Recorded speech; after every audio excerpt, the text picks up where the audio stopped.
Varicose వ్యాధితో బాధపడుతున్నారంట. తక్కువ ఖర్చుతో ట్రీట్మెంట్ కావాలి అనుకుంటే ఎవిస్ హాస్పిటల్ని సంప్రదించండి. నమస్తే రమగారు. నమస్తే జయ. రమగారు, ఏదైనా మంచి కథ ఒకటి చెప్పండి అండి. పంచతంత్రంలో లోహతుల మణిపుత్ర కథ అని ఒక ప్రత్యేకమైన కథ ఉంది.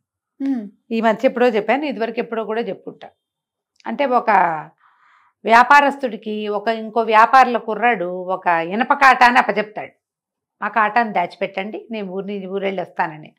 వాడు రాడని నమ్ముతాడు. ఈయన 6-7 సంవత్సరాలకు తిరిగి వస్తాడు కుర్రాడు. మా కాటా ఏదంటే ఎలుకలు తినేసాయని చెప్తాడు. ఈ కుర్రాడు సరే ఒప్పుకుంటాడు. ఒప్పుకుని వీళ్ళ అబ్బాయిని వ్యాపారస్తుడి కుమారుడిని వెంబడి తీసుకెళ్ళి మీ పిల్లాడిని గరుడ పక్షి ఎత్తుపోయిందని చెప్తాడు. అదేమిటి అటు ఎత్తుపోయిందంటే అదైనప్పుడు ఇది కూడా అవుతుంది కదా, అంతే కదా. ఈ కథ మీద కథలో ఉన్న థీమ్ని తీసుకుని రాసిన ఇంకొక కథ చెప్తా. డెఫినెట్గా. ఒక ఊళ్ళోట దానయ్య ధర్మయ్య అని 2 ఫ్రెండ్స్ ఉండేవాళ్ళు. ఈ దానయ్య వాళ్ళు వేరే ఊరు ఎక్కడికో షిఫ్ట్ అయిపోయారు. వాళ్ళు ఉన్న ఊరికి ధర్మయ్య గారుకి తోటలు గీటలు అన్నీ ఉన్నాయి. ఈ ధర్మయ్య దానయ్య వాళ్ళ ఇంటికి వెళ్తే ఇద్దరు సరే ఒక 10 రోజులు 8 రోజులు కలిసి ఉన్నారు. ఉన్నప్పుడు కొంచెం ఆహారానికి ఇబ్బంది లేదు, కూరగాయలు అవి దొరికేవి కాదు. అయితే కొంచెం ఎత్తుగా కొండ మీద అవతలకి కంద, పెండలం, చిలకడ దుంప అలాంటివి దొరికేవట. అయితే ఇద్దరు కలిసి ఓ తవగోలు పుచ్చుకొని కూరలకు ఇబ్బంది లేకుండా ఉంటుందని కొండ మీదకి పోయారు. ఏం పట్టుకుని? తవగోల అంటే గుణపం. తవగోల అంటే చిన్న సైజు గుణపం. పెద్ద గుణపం అంటే పొడుగాటిది కదా, పెద్ద రాడుని గుణపం అంటారు. ఇంత ఉండేదాన్ని తవగోలు అంటారు. తవ్వే కోల అనమాట, ఇనపది వస్తువు. అది పుచ్చుకుని వెళ్ళారు, తవ్వుకుంటున్నారు. తవ్వుతుంటే ఏమైంది, వీళ్ళిద్దరికి ఒక చోట ఏదో టంగుమని తగిలింది. 2 కర్రలు ఒక చోట తగిలింది. ఏమిటో ఉందని అంతా తవ్వి చూస్తే అంత బంగారు కలశం ఒకటి బయటకు వచ్చింది. ఖాళీదే అది. ఆశ్చర్యపోయారు.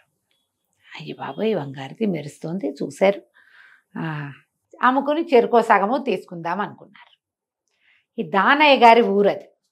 దానయ్యకి ఏమనిపించింది, వీరికి ఎందుకు ఇవ్వాలి, ఇది మన ఊరు కదా అని మాట మార్చేసి, ఇది బంగారమా ఏమిటి, ఎవడో ఏనాడో తెచ్చి ఇక్కడ బారేసి ఉంటాడు, ఏ తగరపదో అయ్యి ఉంటుంది అనేసరికల్లా ధర్మయ్య అన్నాడు, ఇంత మెరవదో తగరమైతే చూద్దాంలే, ఏదైతే అది, ఏదైనా చేరిసగమాను అంటే సరేనన్నాడు. కానీ దానయ్యకి ఇవ్వబుద్ధి లేదు. సరే కిందకి వెళ్ళిపోయారు. ఒక 4 రోజులు ఉన్నారు. వెళ్ళేటప్పుడు అడిగాడు, కలిసిన సంగతి ఏం చేస్తావు అంటే, చూద్దాం, ఎవరినైనా సొన్నారని చూసి బంగారమో కాదో చూపించి కరిగిస్తానులే, నా దగ్గర ఉండి పర్వాలేదు అని చెప్పాడు. ధర్మయ్య సరేనని వెళ్ళిపోయాడు. వెళ్ళిపోతే కొద్ది రోజులకి ఏదో ఊరెళ్ళిన స్వర్ణాచారి ఊరొచ్చాడు, వెనక్కి వచ్చాడు. ఈ దానయ్య గారి ఊరు. ఈయన దాన్ని చూపిస్తే అది ప్యూర్ గోల్డ్. కరగబెట్టి ఆ బంగారాన్ని అమ్మేసి క్యాష్ చేసుకుని డబ్బులు లోపల పెట్టుకున్నాడు. ఫ్రెండ్కి ఉత్తరం రాయాల. 7-8 నెలలు గడిచినాయి. 7-8 నెలల తర్వాత మళ్ళీ ధర్మయ్య గారు ఈ ఊరు వచ్చాడు, దానయ్య వాళ్ళ ఇంటికి. వస్తే ఆ కబుర్లు ఈ కబుర్లు చెప్తున్నారు, కానీ కలశం పేరు మాత్రం రావటల్లా. సరే అడిగాడు ఆయనే, ఆ కలశం ఏం చేసావోయ్ అని అడిగితే, నేను అప్పుడే చెప్పలేదా, బంగారం కాదు ఏం కాదు, తగరం అయ్యి దాన్ని కరగబెట్టేసరికల్లా అంతా కొలిమిలోనే పడిపోయింది, ఏమీ లేదు, వృధా పని, ఎవడో ఒకడు పారేసుకుని ఉంటాడు, మనకు దొరికింది అని చప్పరిచ్చేశాడు. ఈయనకి ఏమనిపించింది, అబద్ధం చెప్తున్నాడు. అబద్ధం.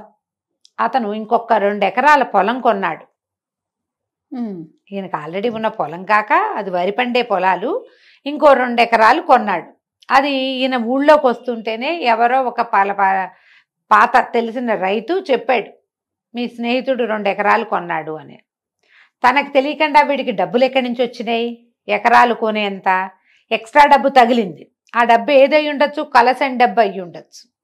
ఆయన ఏం మాట్లాడలే. నిజానికి అది కనపడింది కాబట్టి, ఇద్దరం కలిసి తవ్వాం కాబట్టి వచ్చింది. ఊరుకున్నాడు. ఊరుకొని ఏమన్నాడు, ఈ సంవత్సరం మాకు కూడా తోటలు బాగా పండినాయో, పొలం కొన్నానన్న మాట దానయ్య గారు ధర్మయ్యకి చెప్పల, తన ఫ్రెండ్కి చెప్పల. ఈయన తెలుసుకున్నాడు, ఆయన ఊహించేశాడు అదంతా. తోటలు బాగా పండుతున్నాయి, నిండుగా పళ్ళే ఉన్నాయి, మరి చిన్న పొన్న జామ చెట్లు కూడా ఎండాకాలానికి బాగా పండుతున్నాయి, పిల్లలిద్దరిని పంపించు, శుభ్రంగా కరువు తీర పళ్ళు తింటారు, మీ ఊళ్ళల్లో పళ్ళు లేవు, ఒట్టా వరి తెప్పిస్తే ఇంకేమీ లేదు అని అంటే సరేనన్నాడు. ఈయనకి రాము చిట్టి అని 2 పిల్లలు ఉన్నారు దానయ్య గారికి. ధర్మయ్య గారు వెళ్తూ వెళ్తూ ఓ బండి మాట్లాడుకుని చిన్నపిల్లలిద్దరిని బండి ఎక్కించుకుని తీసుకుపోయాడు.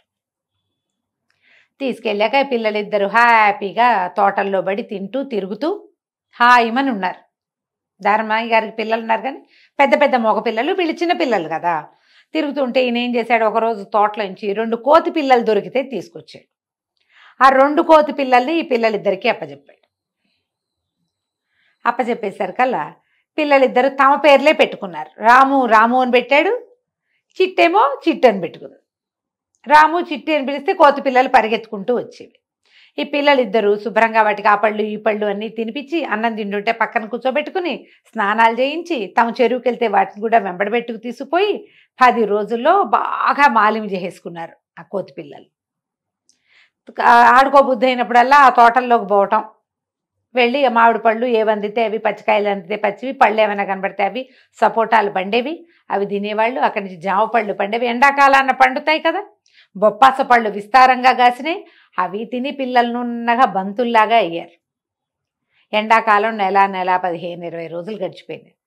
దానయ్య గారు పెళ్ళం పిల్లలిద్దరిని పంపించావు, ఆ ఎండలో పడి ఏముంటున్నారు, పోయి తీసురా అంటుంటే ఈయన సరే వస్తాను వెళ్దామనుకుంటే ఈ దానయ్య గారు వీళ్ళ ఇంటికి రావడానికి కాసేపటికి ముందే పిల్లలిద్దరూ తోటల్లోకి వెళ్ళిపోయారు.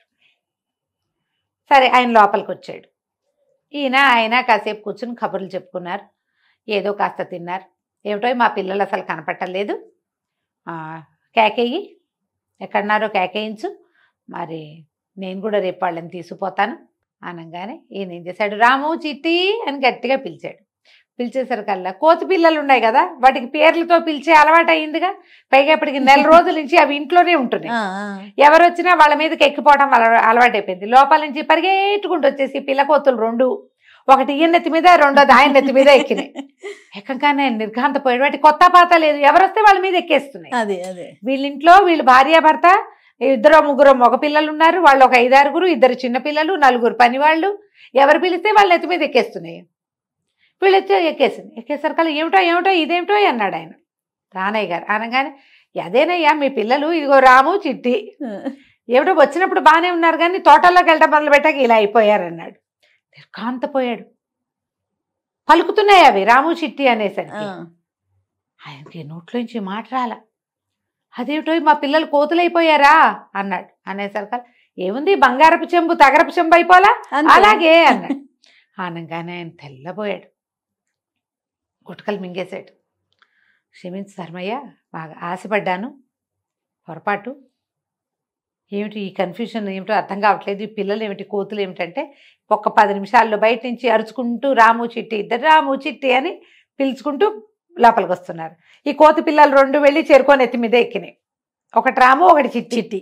ఆయన పిల్లల్ని చూసేసరికి అనిపించింది, నేను వీడికి వాటా ఇవ్వాల్సిన బంగారాన్ని నేను కొట్టేసి 2 ఎకరాల పొలం తీసుకుంటే నెలన్నరలో పిల్లలు ఇంచి పొడిగేదికి తలా ఒక చేరుకో 4 కేజీలు బరువు పెరిగారు.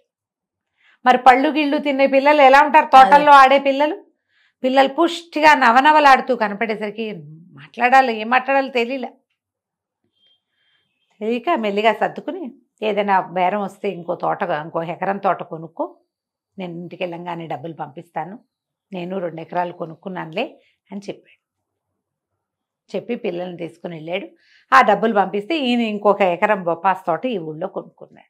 కథ కంచికి మనం ఇంటికి. ఎంత అద్భుతంగా ఉందో స్టోరీ, చిన్నదైనా ఎంత బాగుంది చూడు, ఎంత మోరల్ ఉంది స్టోరీ.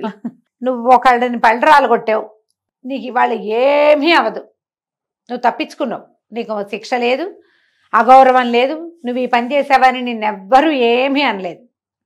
10-15 ఏళ్ల తర్వాత అయినా నీ పళ్ళు రాలటం తథ్యం, ఖచ్చితం. నువ్వు ఎవరినైనా అవమానపరిచావు, కొంతకాలం తర్వాత అయినా ప్రపంచానికి తెలియపోయిన నీ ఆత్మారాముడికి తెలిసేలాగా నువ్వు అవమానపడి తీరుతావు. అవతల వాళ్ళకి మీద లేని నింద నువ్వు మోపావు, ఆ నింద నువ్వు పడి తీరాలి, అది మాందు వదలదు. అంతే రమ్మగారు, అంతే. నేచర్ చూస్తూ ఉంటుంది. భగవంతుని నమ్మితే భగవంతుడు, లేని పక్షంలో ప్రకృతి. అంతే. సో ఇప్పుడు నమస్తే రమ్మగారు. నమస్తే.